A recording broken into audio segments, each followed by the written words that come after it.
Guys നമ്മൾ ഇന്ന് നോക്കാൻ പോകുന്നത് ഹാരിയറിന്റെ ഇന്റീരിയർ ഫങ്ഷൻസ് ഏതൊക്കെയാണ് എന്തിനൊക്കെയാണ് യൂസ് ചെയ്യുക എന്നുള്ളതാണ് ആ കാര്യങ്ങളാണ് ഞാൻ കാണിച്ചു തരാൻ പോണത്.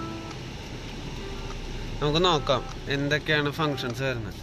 ഇത് നമുക്ക് എൻജിൻ ചെക്കിന്റെ ലൈറ്റാണ് ഇവിടെ കാണിച്ചുകൊണ്ടിരിക്കുന്നത്, ഈ ലൈറ്റ്. പിന്നെ അതേപോലെ തന്നെ ഈ ലൈറ്റ് എന്ന് വെച്ചാൽ DR ഫ്രണ്ടിൽ കത്തിക്കുന്നതാണ്. പിന്നെ ഇത് ഫ്യൂൽ കപ്പാസിറ്റിയുടെ ആണ്, ഇപ്പോൾ ഒരു കട്ട ഫ്യൂൽ ഉണ്ട്. പിന്നെ അതേപോലെ തന്നെ ഇത് സിറ്റി ഡ്രൈവ് മോഡലാണ്. വണ്ടി 164 കിലോമീറ്റർ ഓടിയിട്ടുണ്ട്. പിന്നെ 56 കിലോമീറ്റർ ഓടാനുള്ള ഡീസൽ ഉണ്ട് വണ്ടിയിൽ. പിന്നെ ഇത് എയർ ബാഗിൻ്റെ ആണ്, ഇത് മറ്റേ ഹാൻഡ് ബ്രേക്കിൻ്റെ. ഇതാണ് ഇവിടുത്തെ കാര്യങ്ങൾ വരുന്നത്.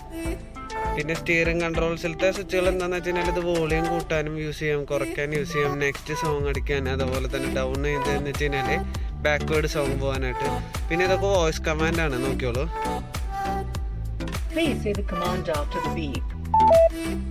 കണ്ടോ, ഇത് വോയിസ് കമാൻഡ്സ് ആണ്. ഇതെന്ന് വെച്ച് കഴിഞ്ഞാൽ നമുക്ക് ഓരോ ഫങ്ഷൻസ് ആണ്. അതായത് ഇത് ക്ലിക്ക് ചെയ്ത് കഴിഞ്ഞാൽ നമുക്ക് FM, AM അങ്ങനത്തെ ഐറ്റംസ് ഒക്കെ മാറും, ബ്ലൂടൂത്ത് ഓഡിയോ.